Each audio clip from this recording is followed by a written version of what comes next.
King Review Print Speaking to the Blind, celebrating 40 years of audio newspaper production. Welcome to this week's edition of the Glasgow Times podcast, recorded at the Bishop Briggs Media Centre by our amazing volunteers. You can get in touch with us via Facebook, Twitter or Instagram using @QNReview. That is @symbol CUEANDREVIEW. You can also contact us directly by emailing information@QNreview.com. That is INFORMATION @CUEANDREVIEW.com, or by calling 0141 772 3976. That's 0141 772 3976. The Glasgow Times on Thursday the 18th of January 2024. From the news section. Glasgow G43 hit with discoloured water after pipe bursts. An article written by Kirsty Freerick and read by me, Corey. Residents in the city's south side are being warned to expect discoloured water after a pipe burst. Those living in G43, which includes Croftfoot, Pollock and Priest Hill, are also preparing for no water supply and low pressure, as technicians race to repair the damage. Scottish Water confirmed the broken water main is affecting supplies in the G43 area this morning. They have urged anyone requiring support to get in touch and apologised for any inconvenience caused. Scottish Water posted on X, formerly known as Twitter, "We have located a burst water main affecting supplies in #G43, #Glasgow. Technicians are on their way to effect a repair. Apologies for any inconvenience caused." Scottish Water posted on their website, "We have now identified the cause of the interruption to water supply affecting customers in the G43 area of Glasgow.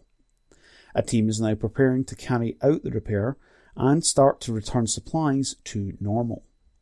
Please be aware that you may experience no water supply or low/intermittent water pressure. You may also experience discoloured water. If you require additional support, please use this link to sign up as a priority service customer.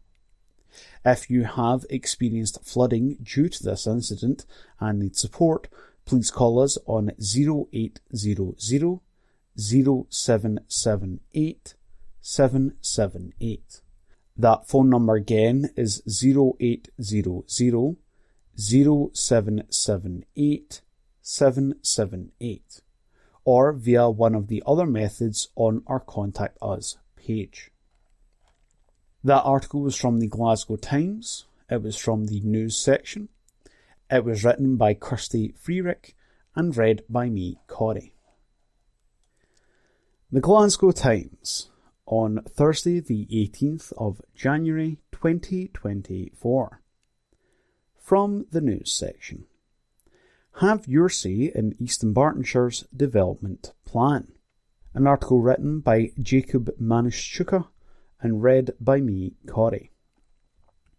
Time is running out for East Dunbartonshire residents to shape their area's local development plan, LDP3.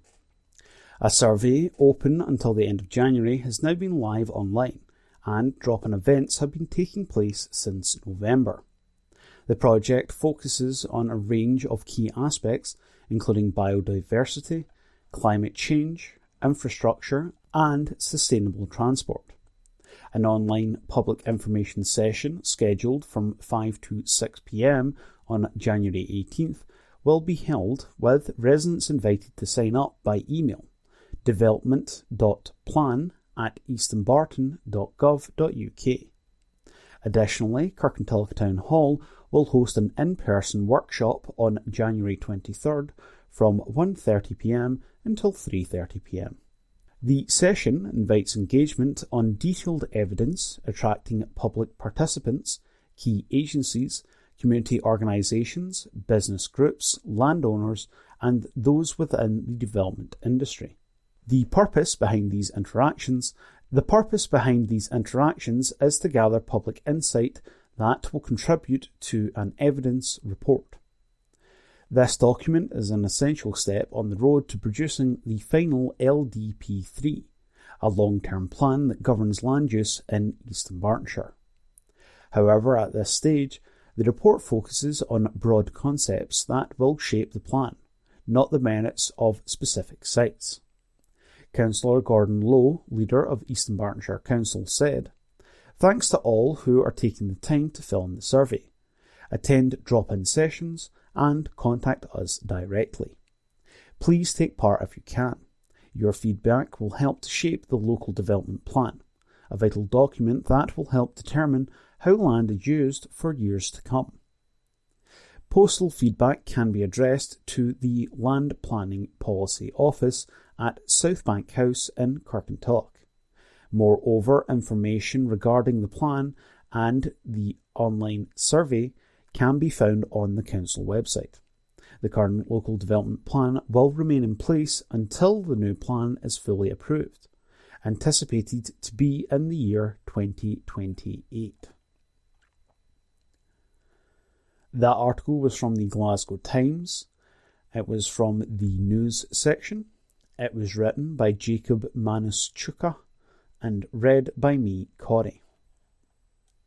The Glasgow Times, on Thursday the 18th of January 2024. From the news section. ScotRail warning, significant disruption to Glasgow services. An article written by Rebecca Newlands and read by me, Corey.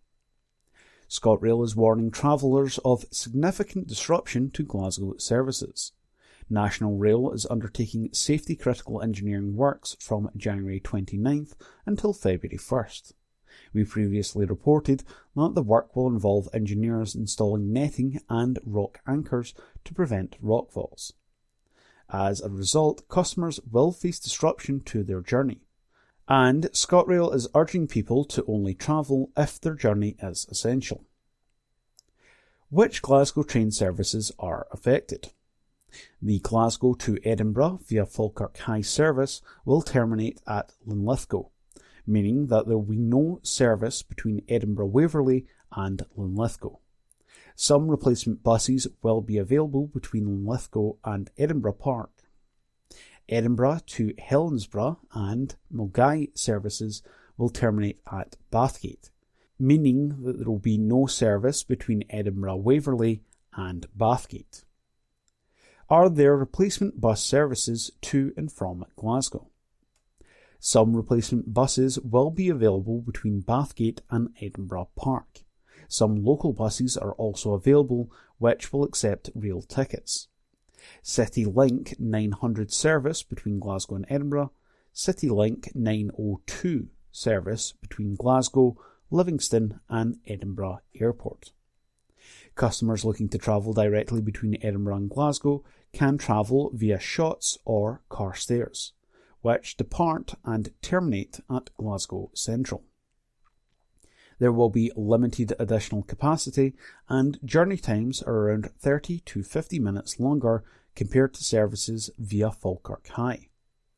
Phil Campbell, ScotRail's Customer Operations Director, said, "There will be significant disruption to the services ScotRail can operate between Edinburgh and Glasgow, Bathgate, Linlithgow, Stirling and Inverness. ScotRail's advice to customers travelling between Edinburgh and Glasgow via Falkirk High or via Bathgate and between Edinburgh and Dunblane is that you should only travel if your journey is essential. Customers travelling between Inverness and Edinburgh should also be aware that journey times will be longer, as those services are diverted via Fife and will not call at Stirling. We understand the disruption that this will cause to customers' journeys, but it is essential that Network Rail carries out these works. We thank customers for their patience." That article was from the Glasgow Times. It was from the news section. It was written by Rebecca Newlands, and it was read by me, Corey. The Glasgow Times on Thursday the 18th of January 2024. From the news section. Woman appears in court charged with murdering man in Glasgow. An article written by Lauren Brownlee and read by me, Corey. A woman has appeared in court charged with murdering a man in Glasgow. Laura McHugh made no plea at Glasgow Sheriff Court yesterday. The 31-year-old was remanded in custody and committed for further examination. She will appear again within the next week. It comes after we reported that Joseph McGreedy, 30, died following an incident at Braid Square in North Glasgow on September 29, 2023. He was rushed to the Queen Elizabeth University Hospital but passed away on Monday, October 2nd. We previously reported that a man aged 27 and a woman aged 48 were also charged with murdering Mr. Greedy and appeared in court on October 10th last year. That article was from the Glasgow Times. It was from the news section. It was written by Lauren Brownlee and it was read by me, Corey. This is from the Glasgow Times on Thursday the 18th of January 2024. From the opinion section. Government must not forget rehabilitation en route to recovery. This article is written by Annie Wells. The main event this year in Scotland's now world-famous fight against drug deaths is likely to be the opening in Glasgow of the UK's first state-backed consumption room. The NHS-run clinic, which will enable users to inject heroin in a controlled environment, is expected to be up and running within a few months in the East End of the city. Unfortunately, it seems the Scottish Government, which pushed hard for this controversial facility to win approval, has already taken its eye off all the other areas which can help those affected to recover. Rehabilitation units have been repeatedly cited by experts and people with experience of addiction as the best way of helping vulnerable users beat this hideous plight. Yet, by September 2023, people starting places in these vital facilities had fallen to the lowest since the same point in 2021.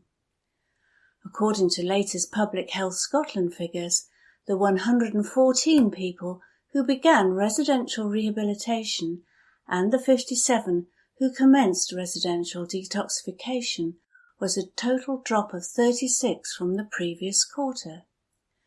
So, while the SNP government has been making preparations for a consumption room, it has also overseen a reduction in places where users who want to completely stop taking drugs or alcohol can go.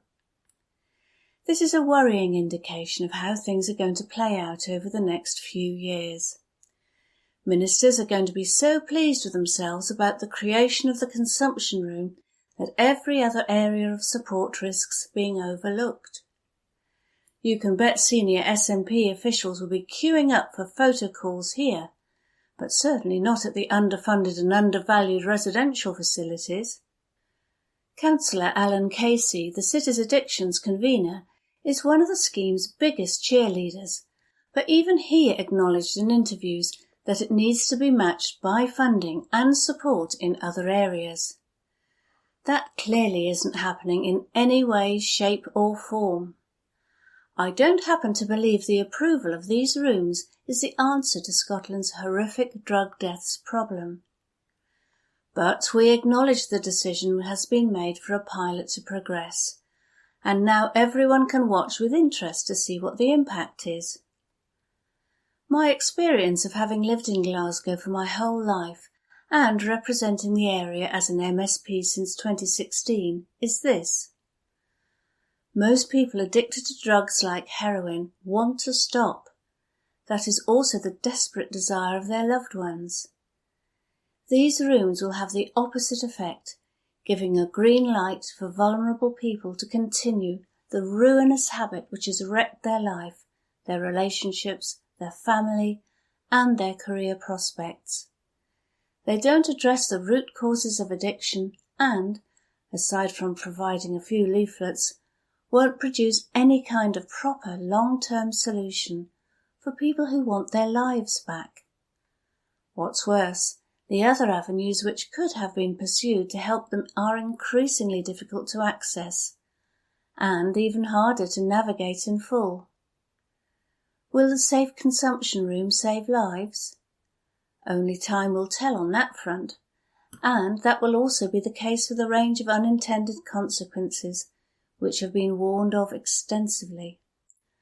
But the very least the Scottish Government should do is ensure that other vital routes to recovery are not neglected in the process.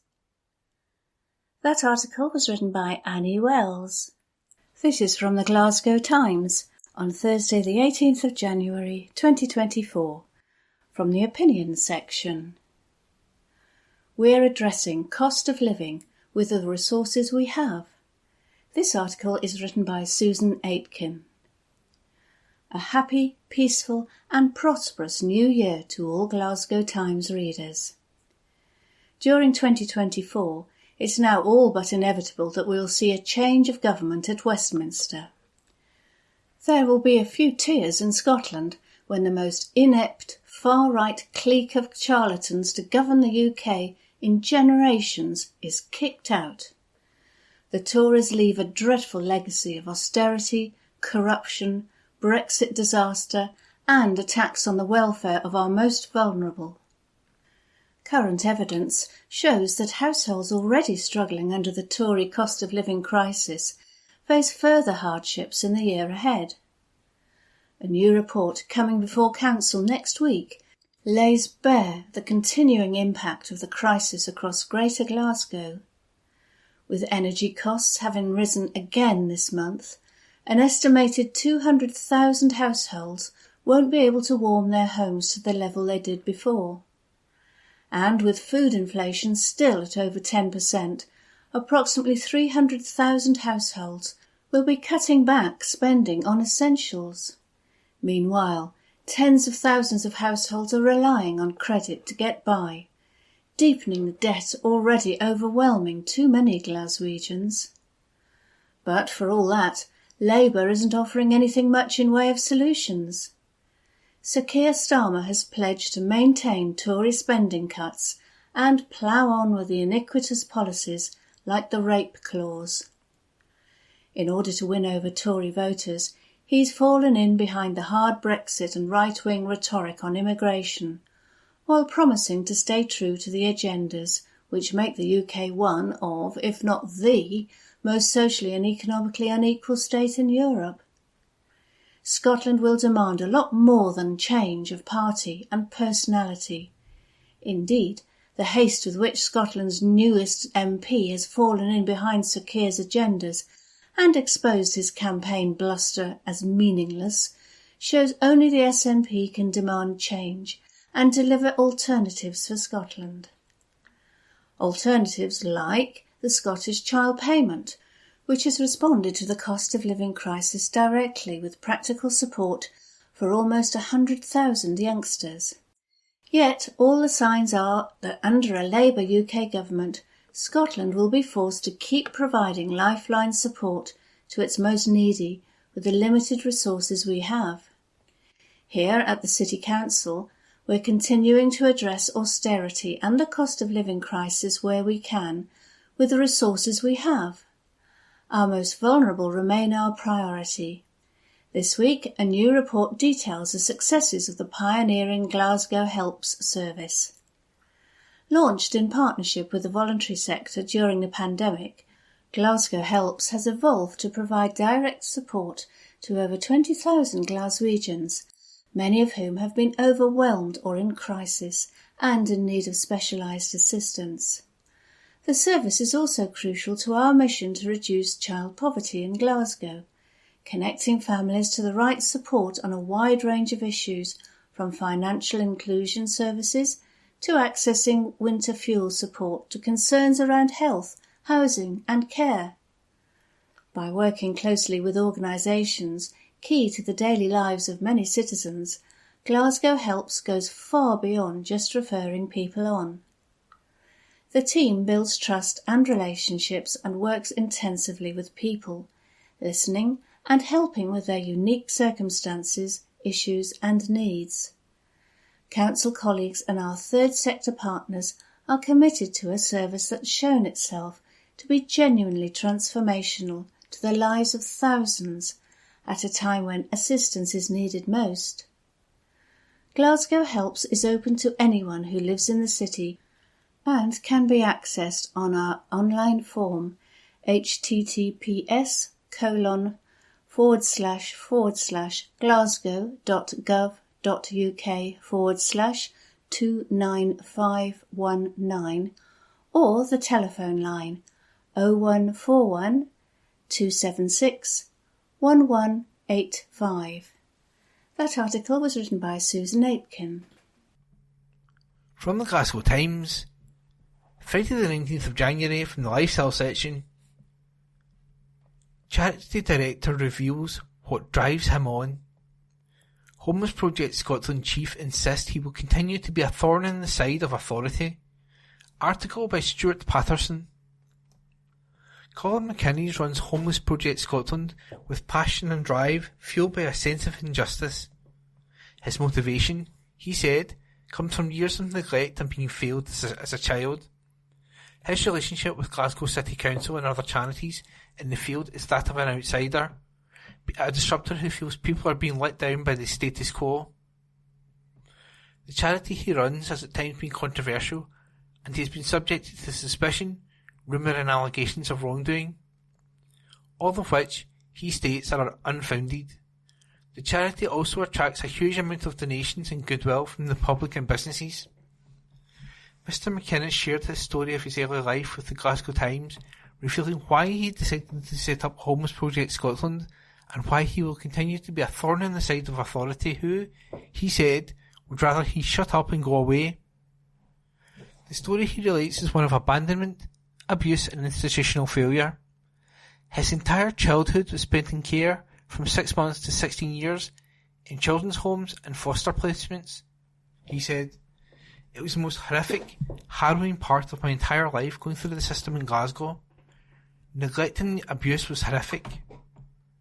His experience was, he said, the subject of a significant case review. Mr McKinnon said, "I'm driven by volunteering for this charity, and volunteering my time to do what I do, because I was let down by the system in Glasgow, and I've ended up with my own health issues because of the horrific abuse and trauma that I was put through by the care of the council." He adds, "I was kicked out of the care system on my 16th birthday into a flat with nothing, and all I had was a beanbag, a table, a lamp, a tin of beans and a pot. And I will never forget that day that I was put in that flat. I didn't even have a bed, and I burnt the pot of beans. I had to survive on £57 a fortnight. It's horrific, absolute horrific. So, because I have lived that, to have been brought up through that, I know the system. So that's what drives me to care and trying to help support as many people that are getting crushed and ground up in this system." Mr McInnes recalls how and why the charity, which serves hundreds of meals a week, started from a flask of soup and a packet of broken biscuits. He explains how he met his sister, Tina, for the first time in 2019 when she returned to Scotland. Mr McKinnon said, "She told me her story of being homeless for 3 years in London, sleeping on the streets and coming through drug addiction. That," he said, "inspired his first action to try to help people in the streets. He said, "When she told me her story, I was actually in the bath one night and a horrific wind came through the bathroom window. It was freezing. I thought, it's chilly. And I went and made a pot of soup and I was like, right guys, come on, let's go and see if there's homeless people. We walked the streets of Glasgow with a flask of soup and a couple of sandwiches, and I always remember a broken packet of bourbon biscuits. They costed 30p in Asda. And that's how the project started, and it grew from there. It grew from a packet of broken packet of bourbon biscuits. The project, noted for its soup kitchen under the bridge at Argyll Street, has moved into a new welfare centre in Glasford Street, open nightly from 6:30pm to 10pm. It is, he said, The same operation, the same food, same choices, etc., etc. Obviously it's indoor, it's warm, it's dignified. People come in and they sit and it's like a cafe setting. They can have a cup of tea and blather with a volunteer or amongst themselves. He said children are coming with their parents and to use the computer games. One man said he came last week because he couldn't use his gas or electricity at home. He said the prepayment meter racked up daily standing charges, and because that racks up, he's now got a massive debt deficit on his meter and can't afford to heat his house. Technically he's rough sleeping in his house because it's frozen. He said that it was cheaper for him to be able to travel here by bus from 6 till 10 and get food and heat. The charity director, who is a single dad and a full-time carer for his daughter who has special needs, hopes the indoor service will remain, adding, "We would hope not to take the soup kitchen back to the street, and it would only go back to the street if we either lost this building and we couldn't source another building." Some people have said the project is sitting on lots of money in the bank. Colin defends the holding of reserves. He said, "The public and businesses continue to donate to us, and we're not in the business of wasting money. We're in the business of spending money as we need to spend it, and get so much support coming in, it's unbelievable." When it was about to spend thousands of pounds on mattresses and bedding for the centre, he said the mosque stepped in and donated them. Similarly, with new vans needed to be LED compliant, he said the Cargo Trust donated the cash. A refrigeration firm, Foster's, stepped in to donate a walk-in freezer worth £20,000, and a laundry offered its services for free. We can't spend it because people are donating it. The money is there, and the money is getting used. We are transparent, we tell the public what we're spending the money on. On the allegations, he states, "There's no skeletons in the closet of Homeless Project Scotland. There's no misuse of money. There's no investigations for fraud. There's no police investigations. There are no Oscar investigations. It's all absolute gaslighting. It's so frustrating, and it hurts me. It really hurts me as a founder of this charity." And that article was by Stuart Patterson. From the Glasgow Times, Friday the 19th of January, from the news section. First Minister quizzed over closure of service. Article by Marissa McWhirter. Hamza Yousaf has asked for the closure of a vital women's service in Glasgow to be probed after claims his government was washing their hands of the tragic outcome. We previously reported that the Turning Point 218 service will close in February due to critical cuts by Glasgow City Council, who presented the service with an unworkable budget of £650,000, down from £1.5 million. At First Minister's questions yesterday, Labour MSP Polly McNeill quizzed Yousaf over the looming closure. She said, "The funding was previously ring-fenced by the Scottish Government, which signed off a reduction in that funding in a letter on May the 31st last year. That decision has, in effect, resulted in the closure of the service.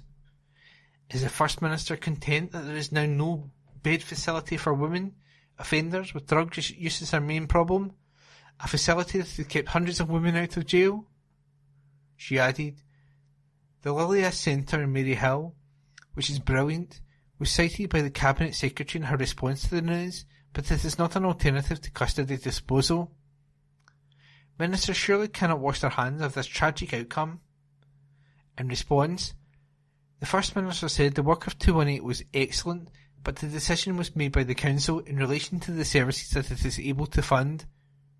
He added, "I am more than happy to ask the Justice Secretary to engage with Glasgow City Council on that issue. I know the excellent work that Turning Point 218 service has done over the years. By giving that intensive support to female offenders, we can stop the cycle of reoffending, and I value the project very highly. Of course, we have maintained our budget in relation to the national mission dealing with drug deaths in particular, but nobody should be in any doubt that this government believes in community justice disposals. That is why I will ask the appropriate Cabinet Secretary to pick up the issue with Glasgow City Council." and that article was by Marissa McWhirter. From the Glasgow Times, Friday the 19th of January, news. Wigan fans banned after brawl with Gers supporters, by our court reporter. 2 Wigan fans embroiled in a street brawl with Rangers supporters have been banned from football for 5 years. Sean Wood, 38, and David Hockey, 32, scrapped with the Gers fans after a friendly between the two teams in July 29th, 2018. The city centre fight involved notorious hooligan Sandy Chugg, who was locked up for 12 months in 2019 for his part. The ramming was sparked after Chugg, once leader of the feared Rangers intercity firm, was assaulted near a pub in Glasgow city centre. Robbie Donaldson, Martin Donnelly, David Fleming, Andrew Reid, Alistair Mackenzie, Connor Proven, and Edward Clark were involved in the brawl. They were all jailed for a total of almost 7 years, while co-accused Kel Bain meantime was ordered to do 225 hours of unpaid work. Gordon McEwen, Gordon McLean and Robert McMillan also took part in the disturbance. Glasgow Sheriff Court was told yesterday that the Wigan supporters were based at the Wetherspoons pub, the St John Moor. Prosecutor Mark Allen said, "There was an orchestrated movement of fans to meet another group of fans associated with Rangers. There was a coming together at that point and a large-scale disturbance took place where they engaged in a stand-up fight and formed part of a disorderly crowd.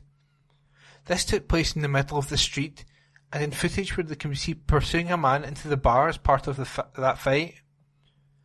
Wood, a labourer on a construction site, and Hockey, a delivery man for a pharmacy, both pleaded guilty to a single charge of breach of the peace.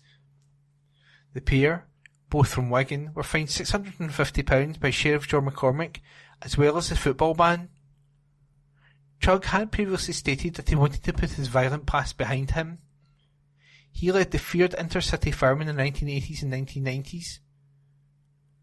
Chugg has been banned from Ibrox Stadium 3 times for his involvement with hooliganism. The father of 4 was accused of attacking his former girlfriend in 2017, but the case collapsed as she didn't want to give evidence. And that article was by our court reporter. From the Glasgow Times, Friday the 19th of January. From the lifestyle section, what's on in Glasgow? Celtic Connections opens in Glasgow. Article by Nicole Mitchell. Renowned folk, roots and world music festival Celtic Connections has opened in Glasgow.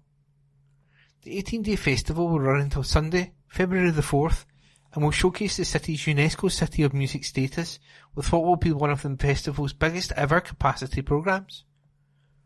Delivered by Glasgow Life, Celtic Connections attracts hundreds of thousands of attendees each year and will over the next 2 weeks, 1,200 artists will give world-class performances at more than 300 events.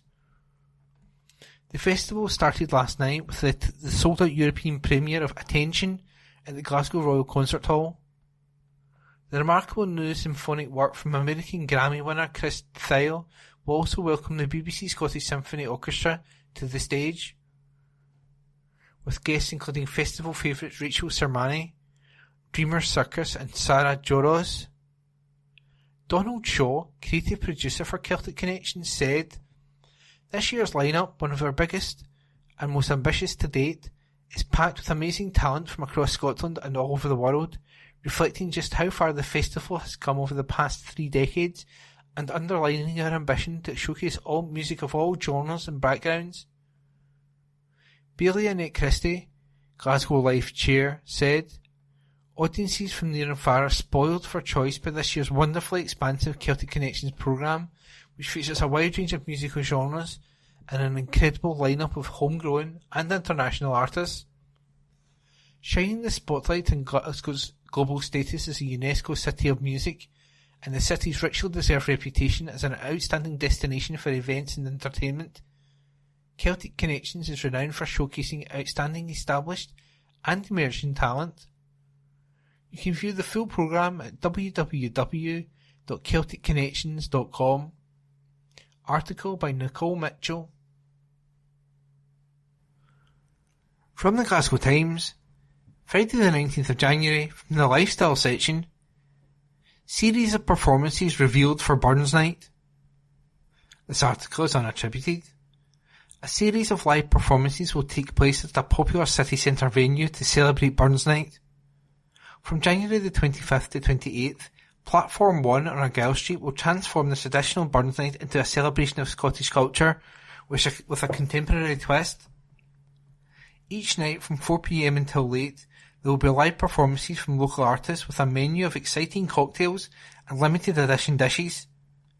Performers will include musicians such as funk and soul sensation Tom Maguire, soul singer David Duffy, and folk singer Michael Cassidy. Guests will be able to enjoy a Scottish whisky flight that traverses Scotland's diverse landscapes, from the lowlands with Glengoyne 10, to the highlands with Dalmore 15, to the islands with Talisker 10. Food items on the menu include haggis, neeps and taco, haggis bonbons and iron brew glazed chicken sliders. And the article is unattributed. From the Glasgow Times, Saturday the 20th of January 2024, from the news section, former Celtic and Rangers player admits killing teen. This article is by Connor Gordon. A former Celtic B team player killed a teenage pedestrian in a drunken hit and run. Kieran Dixon, 22, struck Aidan Pilkington, 18, in Glasgow's Anniesland on September 11th, 2021. Dixon got behind the wheel after consuming a number of beers and cocktails with a friend. The midfielder later raced down a road where Mr. Pilkington was crossing and dragged him along the ground. The ex-Rangers youth then fled the scene and abandoned his rented Mercedes car close to his home. Mr. Pilkington, meantime, suffered significant head injuries, which he succumbed to later in hospital. Dixon pleaded guilty yesterday at the High Court in Glasgow to causing death by dangerous driving. The court heard that Dixon, now of Erskine, was employed by Celtic's B team at the time of the offence. He went to the restaurant Duck Bay Marina in Loch Lomond with a friend in the early evening. Dixon drank a pint of lager and a bottle of Corona before he drove to a pool club in Glasgow city centre. CCTV confirmed that Dixon drank a further 2 pints of lager before he drove to the Black Horse Bar. Dixon consumed 3 pints of the strong cocktail Venom, which was also topped up by the extra measure of vodka. Mr. Pilkington, who was to embark on his first year as a university student, was out with school friends that night drinking alcohol and left the pub around 11:30 p.m. He was en route to a friend's house when the collision occurred on Crow Road around midnight. Mr. Pilkington's friend Ben Smith recalled seeing a vehicle a distance away and believed there was enough time to cross the road.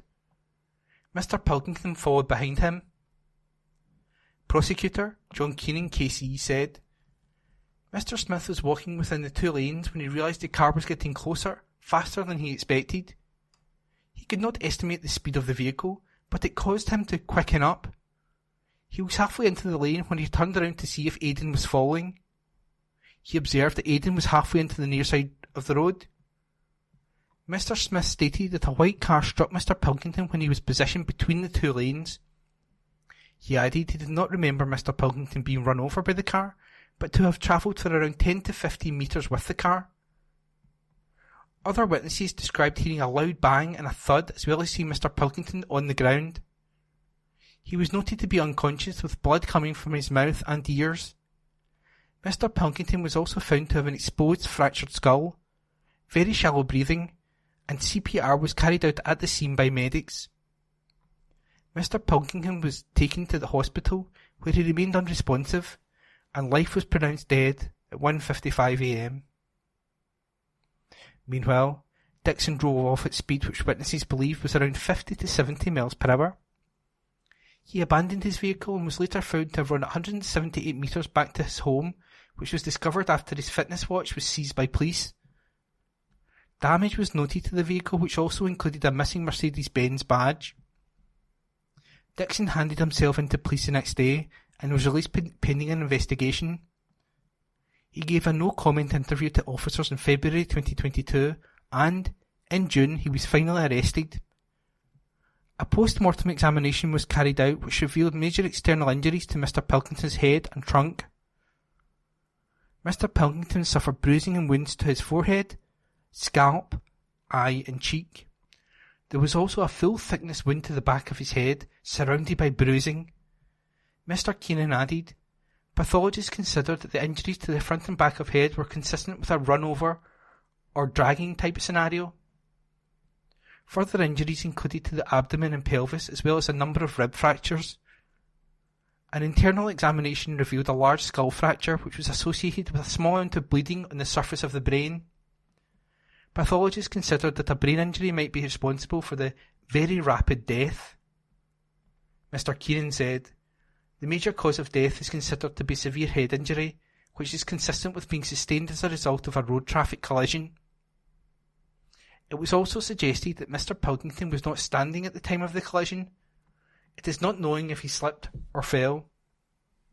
Collision investigators believe Dixon was travelling between 64 and 71 miles per hour at the time.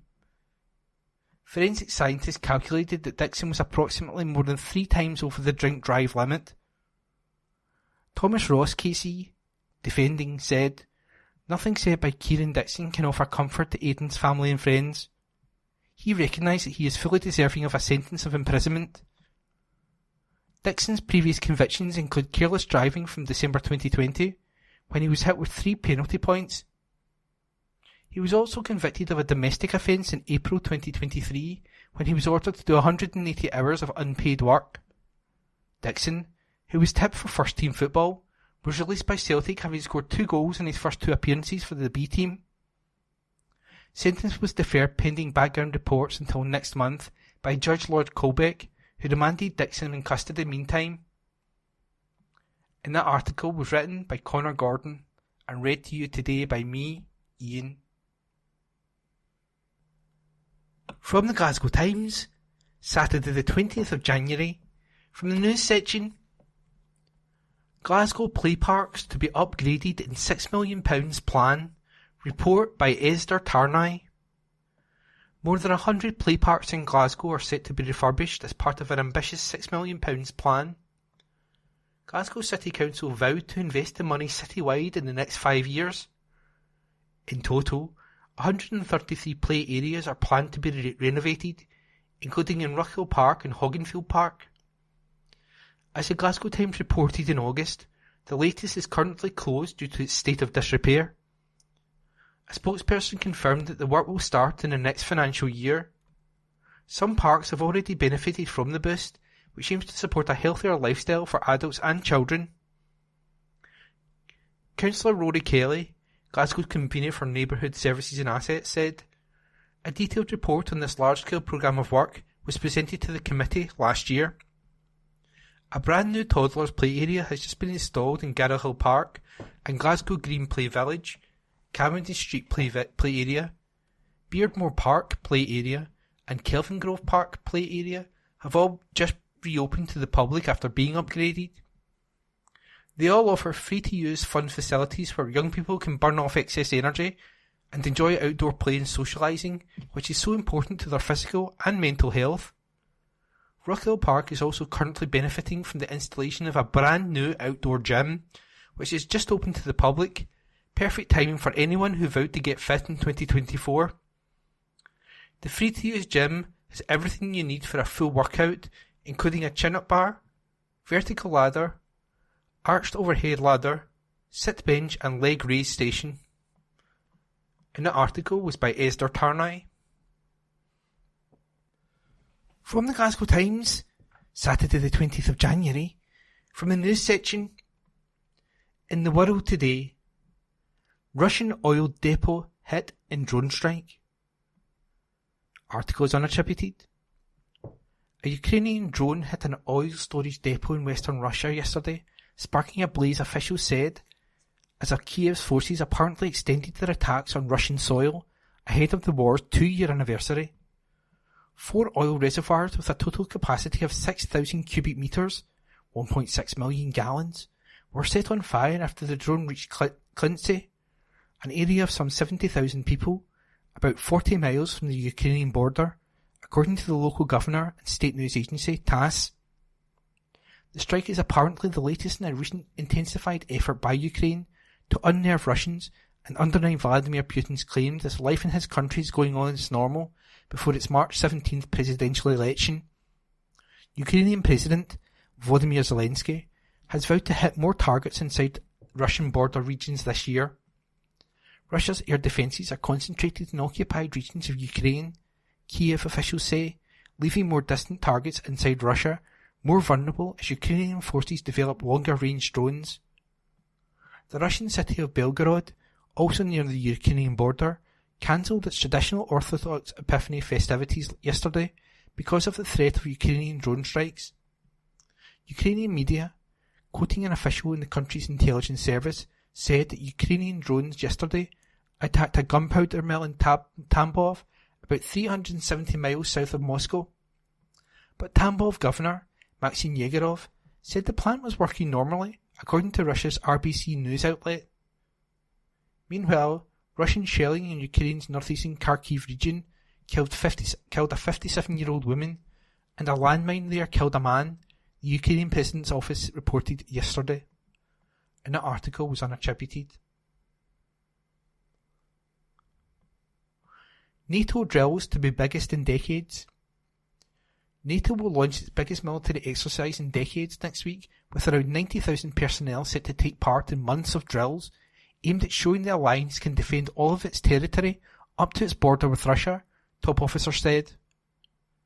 NATO, as an organisation, is not directly involved in the conflict, except to supply Kiev with non-lethal support, although many member countries send weapons and ammunition individually, or in groups, and provide military training.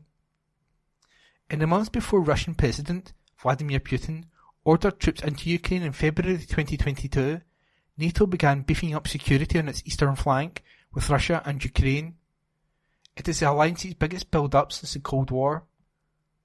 The exercises, dubbed Steadfast Defender 24, will show that NATO can conduct and sustain complex multi-domain operations over several months across thousands of kilometres from the high north to the central and eastern Europe, and in any condition, the alliance said. Troops will be moving to and through Europe until the end of May, in what NATO described as a simulated emerging conflict scenario with a near-peer adversary. Article unattributed. From the Glasgow Times, Saturday the 20th of January 2024, from the news section. Man in court over hit and run. This article is unattributed. A man has appeared in court following an alleged hit and run in Glasgow and Hogmanay. We previously reported that 999 crews raced to Cardonnell's Moss Park Drive between Arbroath Avenue and Teeling Avenue at around 8 p.m. on Sunday, December the 31st, after receiving a report of the crash. During the incident, a 69-year-old woman was hit by a motorbike. Following that, on Wednesday, January 17th, officers revealed they'd arrested a man in connection with the collision following a search at a property in the Moss Park area. Liam Kerr appeared at Glasgow Sheriff Court charged in connection with the incident on Thursday. The 31-year-old has been charged with several road traffic offences, including causing serious injury by dangerous driving, driving while disqualified, failing to provide details after an accident and driving without insurance. During his appearance, the Glasgow man made no plea. However, he has been remanded in custody and will appear again in the next 8 days. Following the crash, the woman was rushed to hospital where staff described her condition as serious but stable. And the article was unattributed. From the Glasgow Times, Saturday the 20th of January, from the news section. Man was left covered in blood after bar fight. Article by Esther Tarnay.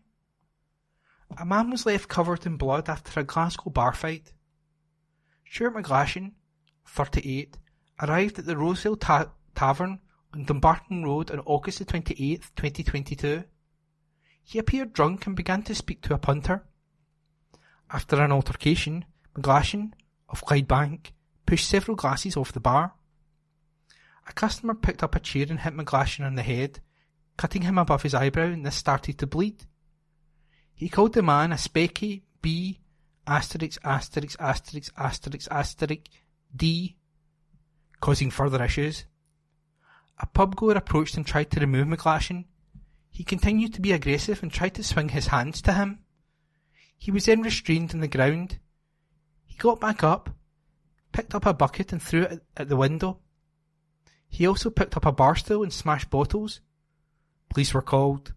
When they arrived, they spoke to staff. They said McGlashan was covered in blood from the earlier cut and he was drunk. McGlashan was arrested, cautioned and charged.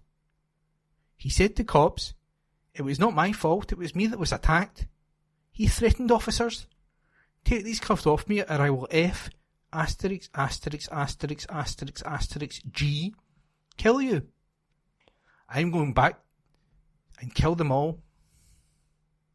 He appeared at Glasgow Sheriff Court last week after he pleaded guilty to being aggressive, assaulting a man and causing damage. His lawyer said he is in full-time employment. He has been with his partner for a long time and they have a 17-year-old daughter. This was a problematic period of time for his mental health. He accepted this was completely unacceptable and alcohol was a considerable fault. He was speaking to men that were unknown to him and he was struck by a bar stool. He acted in self-defence. Sheriff Mary Shields sentenced McGlashan to 130 hours of unpaid work and a year of supervision. And that article was written by Esther Tarnay. The Throwaway Culture is Rubbish, an opinion piece by Patrick Harvey, co-leader of the Scottish Green Party. Waste is no one's idea of a glamorous subject, but when things don't go right, it's an emotive one. No one wants to see overflowing bins, fly tipping or litter strewn streets, parks and rivers. I know firsthand just how frustrating this is, and I also sympathise with cleansing workers who have so much asked of them, especially over the festive season, when horrendous amounts of waste tend to be produced. An overhaul of our waste and recycling system is needed to ensure residents and workers have confidence. As Greens, we want to see far less waste produced, to respect the limits of our planet's resources, and help to tackle climate breakdown. We need to make things last longer through sharing, repairing and reusing, because throwaway consumerism is at the root of many of the environmental problems Scotland and the world face, from water and air pollution to loss of places for plants and animals. But we also need a waste system in our communities that meets people's needs.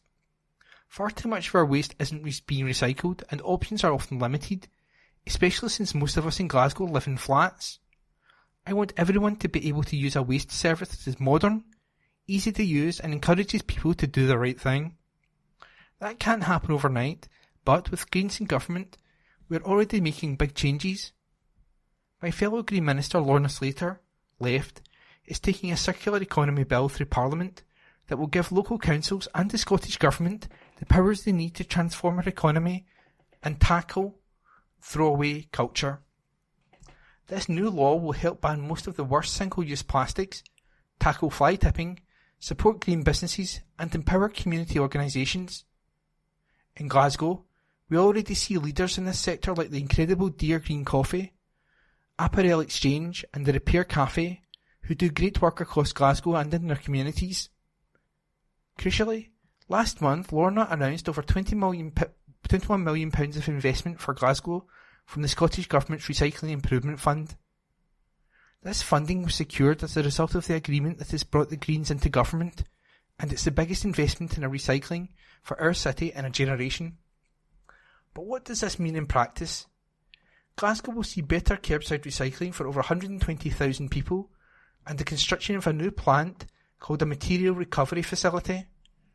That means residents will be able to recycle more products, including different plastics, pots, tubs and metals, and it will allow Glasgow to properly separate materials to then be sold and reused, generating much needed income for local services. It will keep jobs in the city, making the sector more attractive with better facilities for the workers we all rely on. This is a game changer for Glasgow, as it sets out to recycle more than 10,000 tonnes of extra material every year. That will be good for the state of our city, but it will also tackle climate change, with emission cuts equal to taking thousands of cars off the roads. It's a big programme of change, but the benefits are even bigger. With new laws, better infrastructure, more efficient services and workers with the tools to do the jobs they are committed to, Glasgow will become a cleaner and greener city. And that article was by Patrick Harvey. From the Glasgow Times, Saturday the 20th of January, from the news section. Plea over potential disposable vape ban. This article is unattributed. A potential ban on the sale of disposable vapes can't come soon enough as Renfrewshire councils rail against the enormously addictive products. Elected members debated the health and environmental impacts of the single-use items, which they believe are intentionally marketed to be attractive to young people. The subject was discussed at Tuesday's Communities and Housing Police Board, where representatives mulled over a consultation on actions the UK government and devolved administrations are considering to tackle smoking and youth vaping.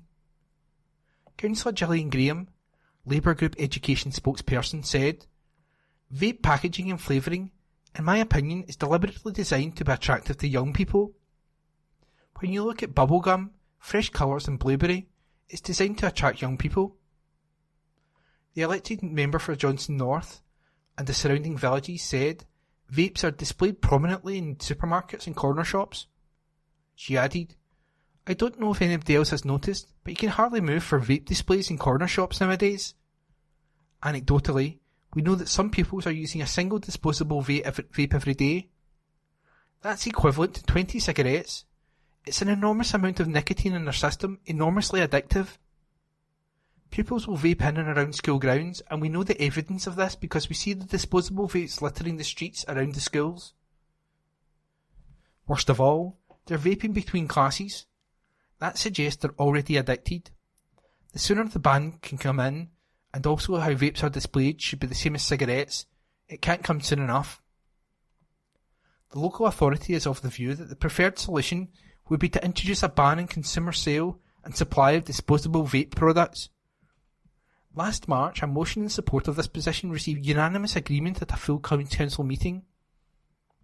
Its services have reported that complaints claiming children are obtaining and using disposable vapes continue to increase. The penalties currently available are not sufficiently punitive as to discourage further sales, it said in response to the consultation. Councillor Emma Rodden, SNP Education Convener, who also represents Johnson North and the surrounding villages, said, "I think that absolutely anything that we can do to develop legislation which would curtail the marketing and availability to young people who have never actually smoked and have no inclination to smoke, but go straight to a nicotine addiction from a vape product, the more we can do, the better." And that article was unattributed. From the Glasgow Times, Saturday the 20th of January, from the news section. Teen arrested after car chase. This article is unattributed. A teenager is due in court after a car chase with the police near Celtic Park. The 19-year-old man was allegedly pursued by the force on London Road before he was arrested in the Barrafield area last Sunday. When officers stopped the Ford vehicle, they allegedly discovered a weapon inside, understood to be a baton. The force also claimed the teen resisted arrest and failed a drug wipe. A spokesperson for the Greater Glasgow Police Division said, "On Sunday, officers patrolling within the Barrafield area engaged with a vehicle pursuit with a Ford. The vehicle was soon stopped and the driver was arrested for traffic offences, possession of a weapon and resisting arrest. The car was seized and the teen is due in court at a later date." And the article was unattributed. From the Glasgow Times, Saturday the 20th of January 2024, from the news section. 2 cars stolen within streets of each other. This article is unattributed. 2 cars were stolen from outside Knightswood homes within minutes of each other yesterday morning. The vehicles were taken from addresses on adjacent streets Alderman Road and Dyke Road during a 45-minute raid. The first, an orange Vauxhall Mocha on Alderman Road, was snatched just after 8 AM whilst the owner was getting ready to go for work.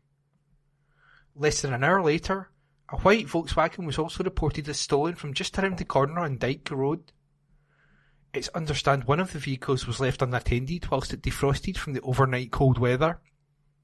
A Police Scotland spokesperson said, "Around 8:40am on Friday, January 19th, 2024, we received a report of a stolen vehicle from Alderman Road in Glasgow, and around 9:15am same date, we received a report of a stolen vehicle from Dyke Road.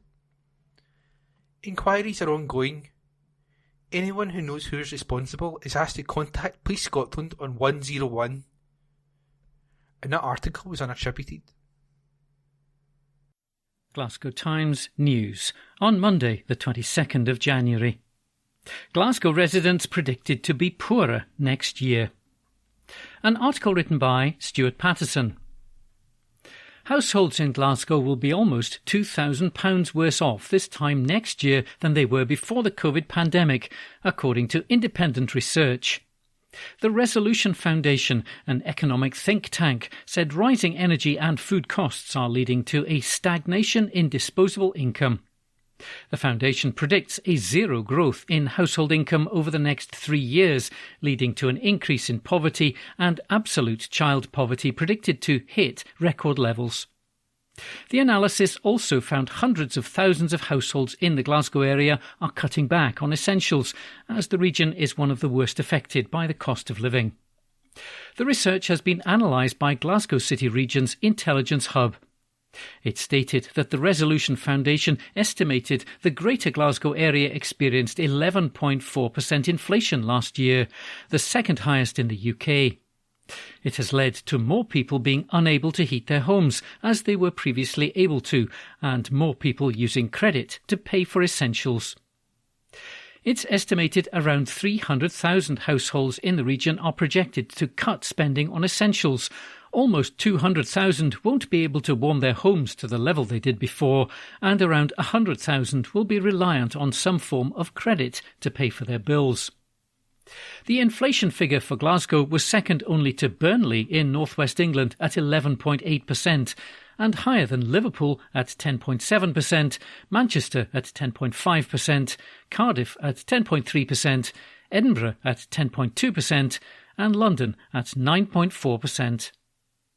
Kevin Rush, Director of Regional Economic Growth at the Council, said in a report, "Evidence from the Resolution Foundation has previously shown that individuals with relatively low levels of earnings are disproportionately affected by increases in the price of essential goods, such as energy. Less energy-efficient heating systems and poorer housing conditions contribute to these individuals spending a higher proportion of their income on energy than those earning the median wage or above." An article written by Stuart Patterson. Glasgow Times on Monday, the 22nd of January. Lifestyle. Kirkintilloch set for its first Scottish Film Festival. An article written by Jacob Manushka. A Scottish Film Festival is set to be hosted by Kirkintilloch Town Hall for the first time. The event is being organised by the Kirky Picture Palace, which provided a selection box of festive films at the venue before Christmas. A range of classic Scottish films are lined up for enthusiasts. The Waterhorse, Wild Rose and Scottish Muscle are scheduled for Saturday, January the 27th, while Sunshine on Leith and Edie are set for the following day. Tickets, which include full weekend passes as well as individual movie tickets, are on sale now. Councillor Jim Gibbons, Chair of Eastern Bartonshire Leisure and Culture, said, "We're pleased to be able to host the Picture Palace's first ever Scottish Film Festival at Kirkintilloch Town Hall. The homegrown cinema has been popular with people of all ages. Keep an eye out for more events throughout 2024. Depending on the selection, ticket prices for adults range from £8 for Sunday films to £18 for full weekend access. Child tickets are priced from £3 for Waterhorse only to £5 for full weekend age-appropriate films only. Single tickets for adults and children are also available at £5 and £3 respectively, the latter depending on the age rating of the film. Tickets can be purchased from Create ED and online. Doors will open 15 minutes ahead of screening times to accommodate crowd inflow, and snacks and refreshments will be sold. Catering to all age groups, the film schedule also includes special screenings, such as a dementia-friendly scene of I Know Where I'm Going and a baby-friendly session of Brave. Serena Marshall, cinema coordinator of the Kirky Picture Palace, said, "We were delighted to welcome nearly 200 people to our Christmas movies on the 23rd of December, as well as Santa Claus. In addition to the festive films, we also had a snow machine, and the wonderful Kirkintilloch Kelvin Brass Band played seasonal tunes for our customers. Thanks to all who supported us in 2023, not least our fantastic volunteers who make the Picture Palace possible. Tickets are selling well for our Scottish Film Festival. Don't miss out." Among the supporters and volunteers for the events is Elspeth Milne, who said, "I wished and hoped for a cinema in Kirkintilloch for many years. It's great to be part of the team that brings films to our town." An article written by Jacob Manushka. Glasgow Times News on Monday the 22nd of January. Surge in complaints about damp homes. An exclusive front-page article written by Stuart Patterson. The number of complaints to Environmental Health about damp, mould and water penetration has increased yet again in the last year. Official figures reveal the scale of the problem, with 1,231 people contacting the council about issues with their landlord. The number is a rise on the previous year, 2022, when it was 1,067. 2 years before that, in 2020, it was 865. The complaints cover housing association properties and homes rented from private landlords. Glasgow City Council does not own any homes, but it is the Housing Authority, and the Environmental Health Department deals with complaints about substandard homes on health grounds. The information shows there were 987 complaints about water penetration last year. There were also 244 complaints in a pH damp category, including 217 specifically for damp and mould. The Glasgow Times has highlighted cases in the city where tenants have been complaining to their landlord about serious damp and mould issues. We reported on Kylie Ramsey in Pollock, who has a child with a respiratory condition, where housing workers came out and hid a chunk of mouldy plasterboard behind a panel in her bathroom. Alex Gordon had mould in his flat in the south of the city, affecting his health, and had been fighting to have it fixed for 10 years.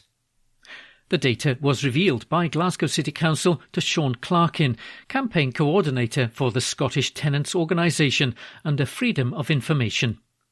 He called for a change in the law to introduce time limits on making properties free of damp and mould.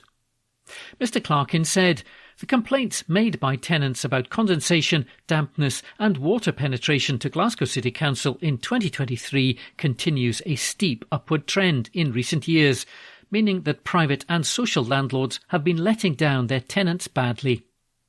They need to spend a lot more time and money solving the problems of damp and mould, and must especially remove all damp and mould, eradicating it from homes, instead of what most of them do now, which is to cover it up with a lick of paint or plasterboard for mould to come back through, detrimentally affecting the health of tenants and their children. We believe it's time to introduce a WABS law into Scotland, as the voluntary approach in Scotland is not working. As in England, high standards of remedial work to tight time deadlines are being introduced so that tenants and their families can live in safe and secure homes.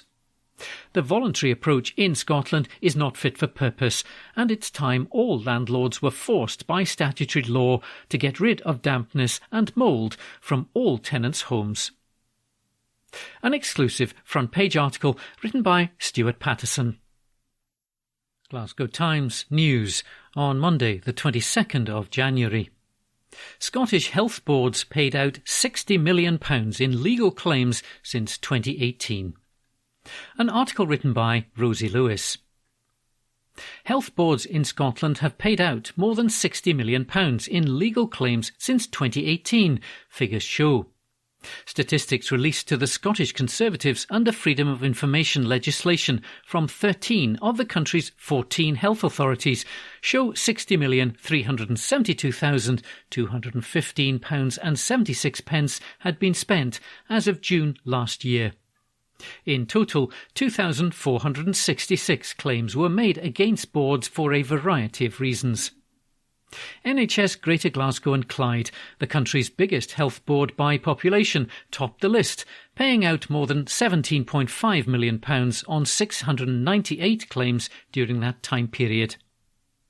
Scottish Tory health spokesman Dr Sandesh Gulhane said the figures are a result of understaffing in the health service, calling on the Scottish Government to work towards a modern, efficient and local health service. He added, "My heart goes out to the patients and families who have suffered as a result of failings in Scotland's NHS." But the buck for this stops with a succession of SNP health secretaries, including Humza Yousaf and the discredited Michael Matheson. These figures are a damning indictment of their dire workforce planning, which has left our health service woefully under-resourced. Dedicated staff are dangerously overstretched, and tragically but inevitably this is leading to more mistakes, a growing number of compensation claims and resulting legal costs. Although anyone who experiences substandard care is entitled to and right to seek redress, at a time when budgets are so tight, the NHS can ill afford to be spending such vast sums on fighting legal battles instead of frontline patient care. Scotland's NHS is lurching from crisis to crisis under SNP mismanagement, and Humza Yousaf's flimsy recovery plan has failed to remobilise it.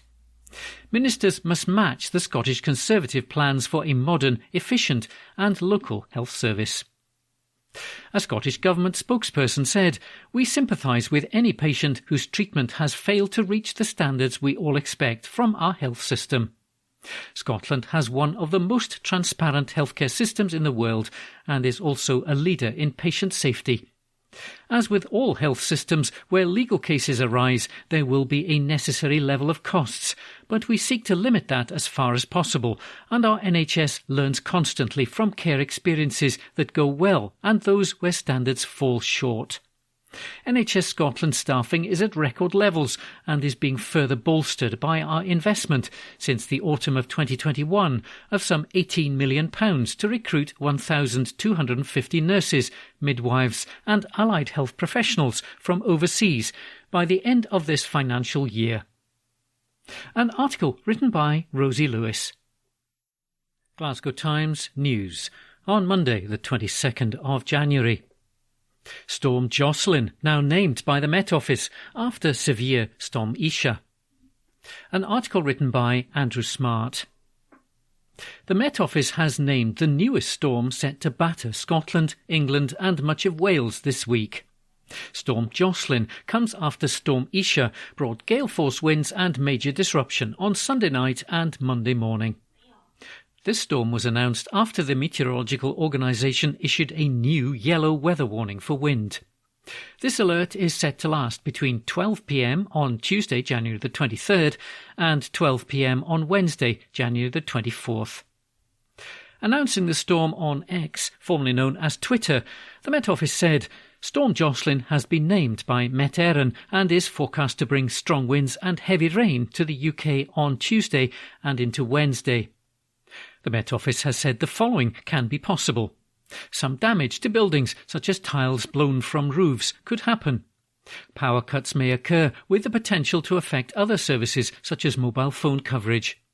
Injuries and danger to life could occur from large waves and beach material being thrown onto seafronts, coastal roads and properties. Some roads and bridges may close. Road, rail, air and ferry services may be affected, with longer journey times and cancellations possible. Storms as a whole are named so that people can more easily engage with weather forecasts. In 2015, following the success of the United States model, the UK Met Office and the Irish service Met Éireann launched their first Name Our Storms campaign, BBC News reports. Most years they draw the names from a short list of favourites submitted by the public. Additionally, they have been joined by the National Weather Service of the Netherlands, who contribute a few names each year. As part of the 2023-2024 weather season, the Met Office has named a number of storms after prominent scientists, meteorologists and other people involved in the weather. An article written by Andrew Smart. From the Glasgow Times, Tuesday the 23rd of January, the news section. Sir Gregor told colleagues to delete WhatsApp messages. Scotland's Chief Medical Officer told colleagues to delete WhatsApp messages at the end of every day during the pandemic, the COVID inquiry has heard. Professor Sir Gregor Smith has added to a growing political storm around the retention of informal messages by senior decision-makers and their advisers during the handling of COVID-19. Former First Minister Nicola Sturgeon and her deputy John Swinney did not retain messages, while National Clinical Director Professor Jason Leach said deleting messages was a bedtime ritual. During an appearance before the inquiry yesterday, as it continues to take evidence in Edinburgh, a message from the Chief Medical Officer in a group chat in July 2021 with other government medical advisers was shown for the first time.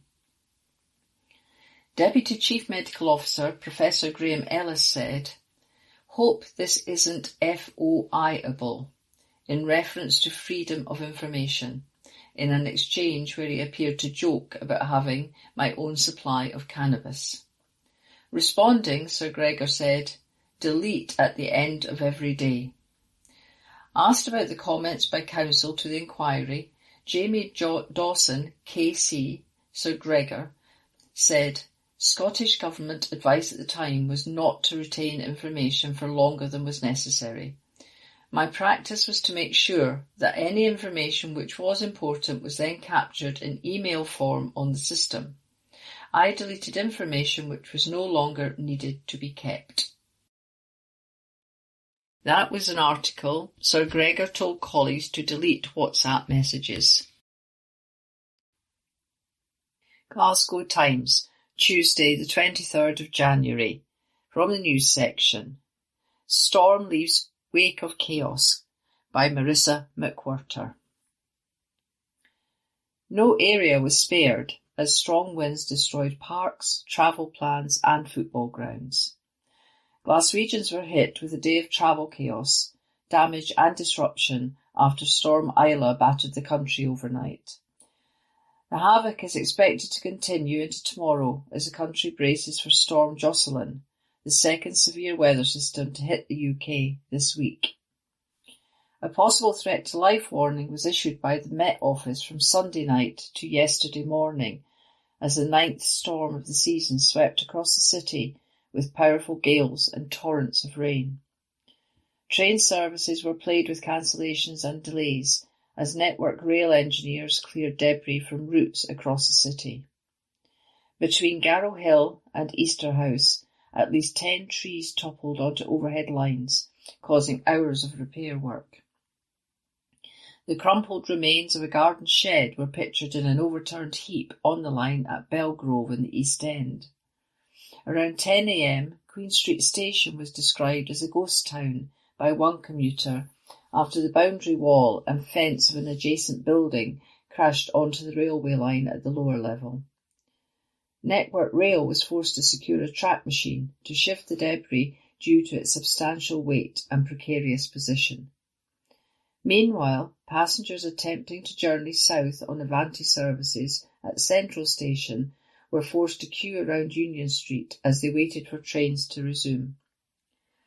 Standing inside the Fridges station around 10 a.m, Kim Wilson, 55, told the Glasgow Times of her desperate need to get to London for a hospital appointment. She had been waiting with her partner, Nicholas Rinaldi, for more than an hour after being notified by a travel app that the train would be going ahead. Kim said, "I'm going to London tomorrow for surgery. I need to get there. I'm really concerned. We've been in the queue for a while now and I'm freezing. I'm not well and I need to be in the hospital tomorrow." Nicholas, 51, added, "We left Ayr this morning and got the bus up to here, which was delayed as well. We left there hoping that the train was going. We've been here for over an hour, since about 9 a.m. Pictures from the scene showed dozens of windswept travellers clutching luggage and hoping for the best as they waited for service and other issues caused by the storm. Glasgow City Council advised that all schools were open as normal yesterday, except Carmonach Primary School due to damage on the roof. Families of those attending the Southside Primary were contacted directly. 5 stores in one area of Glasgow Fort were closed as a precautionary measure: Beaver Boots, Specsavers, H. Samuel, Hotel Chocolat and Superdry. Topgolf Glasgow suffered significant weather damage, with nets at its driving range tattered by very strong winds. An update on the venue's reopening date is expected in due course. Elsewhere, gusts ripped through Ibrox Stadium, tearing signage and toppling a nearby advertising hoarding. A yellow weather warning is in place, with Storm Jocelyn set to bring more heavy rain and powerful wind. Steve Willington, Met Office Chief Meteorologist, said, "Although this system will be a step down relative to Storm Aisha, with the damage and clean-up still underway, we could potentially see more impacts from Storm Jocelyn." That was an article, Storm Leaves Wake of Chaos, by Marissa McWhirter. This is from the Glasgow Times on the 24th of January 2024, from the news section, and the headline reads, "Dog shot by cops after horror incident in Hamilton." This article is by Ben Waddle. A dog has been shot dead by armed cops after attacking 2 people in Hamilton yesterday. Officers say that they were called to a report of a large bulldog-type dog attacking a man in the Tintle View area of the town at around 5 p.m. on Tuesday, January 23rd. Following that, the man was then rushed to the hospital with serious injuries. Armed police also attended the horror incident due to the animal being dangerously out of control. However, the dog attempted to attack an officer and was then shot dead by armed police. Meanwhile, a second man who was also attacked by the dog on Loudenhull Avenue shortly before the Tinto View incident was also taken to hospital for minor injuries. Superintendent Stephen Espy said, "This was a distressing incident for those involved. I would like to reassure the local community that this was a contained incident and there is no further risk to the public. There will be a continued police presence in the area while our inquiries continue. Inquiries are also ongoing to establish the breed of the dog. Since a firearm was discharged during the incident, circumstances of it will be referred to the Police Investigations and Review Commissioner." This article was by Ben Waddle. This is from the Glasgow Times on the 24th of January 2024, from the news section, and the headline reads, "Family Firm creates 200 jobs in North Glasgow." This article is by Sandhya Suresh. A North Glasgow family firm is creating jobs in the region, as it employed 200 people in the last year. Bossell Park-based Allied Vehicles, which adapt vehicles for the wheelchair-accessible vehicle market, brought in another 40 members of staff this month. Jerry Facena, owner of Allied Vehicles, said, "When I first started Allied, I wanted to create jobs and opportunities for people in the local community. As we succeed and grow, it's been fantastic to see this continue at pace." The firm said it aims to continue its growth as there is high demand for wheelchair-accessible vehicles. Allied Vehicles also gives back to the community through its charitable trust, which donates nearly £250,000 annually to local schools, sports teams and food pantries. This month, it donated £20,000 to worthy causes. Mr. Facena added, "Our charitable trust is so important to so many North Glasgow charities and community organisations. Supporting organisations like the Courtyard Pantry, who are doing amazing things to help local people in food poverty, is the reason the trust was created in the first place." seeing the smiles on the faces of local school children who we support to go on school trips that would otherwise be out of reach due to the cost of living crisis and increasing poverty gaps makes it all so worthwhile. Plans for expansion, both locally and internationally, are in progress. Mustafa Sena said, "It's such an exciting time for Allied as we continue to see record levels of success. We will carry on creating jobs and investing in the community. This is the area I grew up in, the area where the Allied story began, and we want to see Postle Park flourish again." This article was by Sandhya Suresh. This is from the Glasgow Times on the 24th of January 2024, from the news section, and the headline reads, "Plans for first of its kind development in Glasgow." This article was by Ben Waddle. Plans for a first of its kind development in Glasgow city centre have been given the green light. The Cheval Maison will offer luxury serviced apartments combined with a ground floor restaurant, a gym, a lounge area and a rooftop terrace bar. The new development will be situated in the heart of Blytheswood Hill, as it will be built at 139 and 141 West Regent Street. It will include 70 apartments that will be split into 27 standard studios, 15 large studios, 23 one-bedroom apartments and 5 two-bedroom apartments. Planning permission for the new development has been granted by Glasgow City Council. Simon Mullen, Managing Director at 141 WRS, said, "We are excited to be making progress on this development, which we hope will transform a disused space to reinvigorate a prominent corner of the city centre. Once open, we will draw on Cheval Collection's decades of experience in serviced apartments to attract both international guests and the local community." Meanwhile, Mohammed S. Alawati, Managing Director, Cheval Collection, added, "It is wonderful to see this site moving forwards with the support of Glasgow City Council, and we look forward to contributing to the regeneration of this historic area.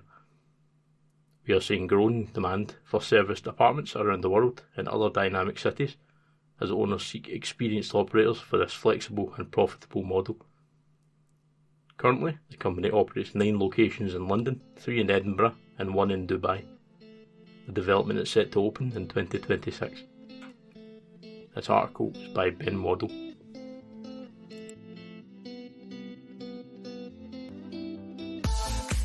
That concludes this week's edition of the Glasgow Times podcast. Please remember to subscribe to our channels at Q and Review and to tell your friends about our service.